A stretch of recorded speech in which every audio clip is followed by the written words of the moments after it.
House to vote on resolution urging Trump to confront Xi on China's political prisoners.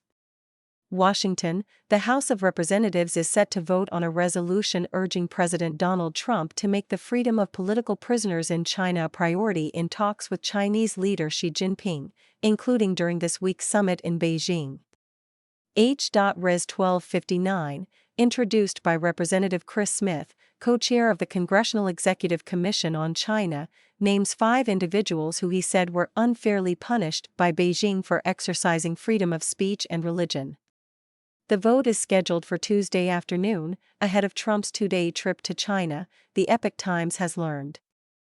Shamefully, the People's Republic of China currently detains thousands of political and religious prisoners, which include American citizens and the family members of U.S. nationals, Smith told the Epoch Times. He said the resolution calls out the Chinese regime's abysmal record of human rights abuses and arbitrary detentions and urges the U.S. president to raise these concerns at their upcoming meeting. The Chinese Communist Party has been waging a war against faith for more than 100 years, with successive party leaders having launched repeated campaigns to regulate, suppress, and control religious groups in China.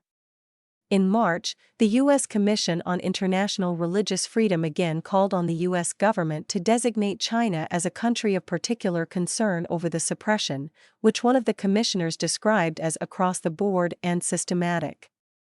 The 5 individuals mentioned in the resolution are Chinese pastors Jean Mingri and Gao Chuanfu. Gao's wife, Peng Yu. Retired Uyghur medical doctor Dr. Gulshan Abbas. And Hong Kong pro-democracy activist Jimmy Lai. In May last year, Gao Chuanfu, pastor and founder of a house church called Light of Zion Church, was detained at his home and accused of using superstitious activities to undermine the implementation of law, according to the USCIRF. 2 months later, his wife, Peng, another church leader, was also detained. The resolution noted that she has since been denied access to critical prescription medication. Their son, Gao Pu, confirmed the concerns to the Epoch Times. In 2 separate X posts on May 10, Gao Pu said the charges against his parents were false and described his mother's detention, now in its 337th day, as beyond inhumane because of her heart conditions, low blood pressure, and severe anxiety. My parents are peaceful Christians who have spent their lives serving others, preaching the gospel, praying for our country, and helping believers across China. They never promoted violence, political extremism, or hatred. Their real crime is refusing to place their faith and church completely under CCP control, Gao Pu wrote. In October 2025, Jean, founder of another house church known as Zion Church, was detained at his home as part of a broader operation by Chinese authorities that also led to the detention of nearly 30 pastors and church members.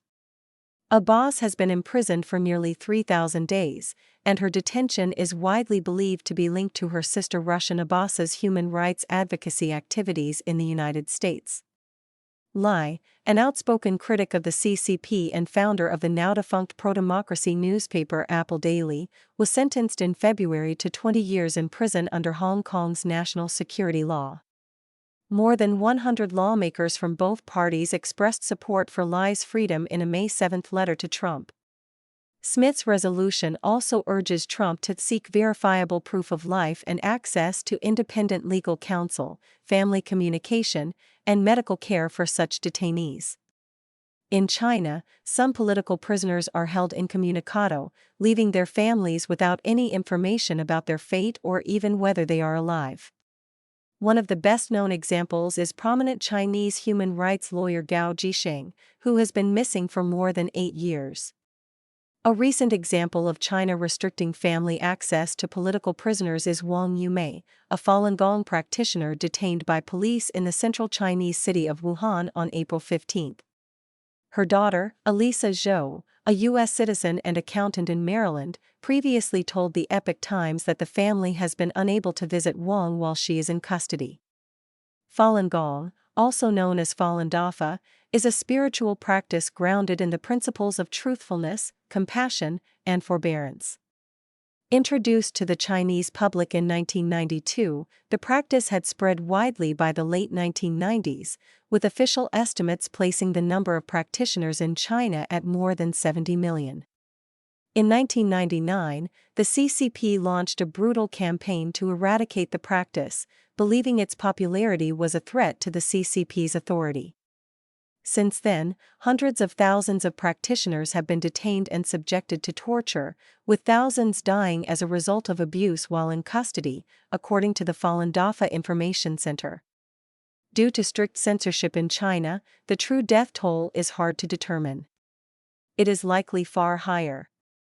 The Falun Dafa Information Center, a U.S.-based human rights group, urged Trump to raise 9 cases of imprisoned Falun Gong practitioners with immediate relatives in the United States who are U.S. citizens or permanent residents. The 9 include Lu Aihua, whose son Stephen Wong dances with Xinyun Performing Arts in New York, and Zhou Daong, a geological engineer and the father of a Florida resident.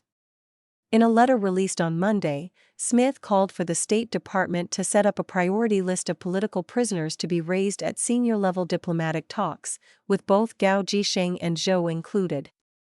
The United States must continue to stand firm in its mission to defend political and religious freedoms around the globe, and this legislation reaffirms our nation's commitment to those unjustly detained in China, Smith told the Epoch Times. The bipartisan, bicameral commission is set to host a hearing Thursday on forced organ harvesting. Jan Jekielek, Epoch Times senior editor and author of the New York Times best-selling book Killed to Order, will be one of 4 witnesses to testify on the issue.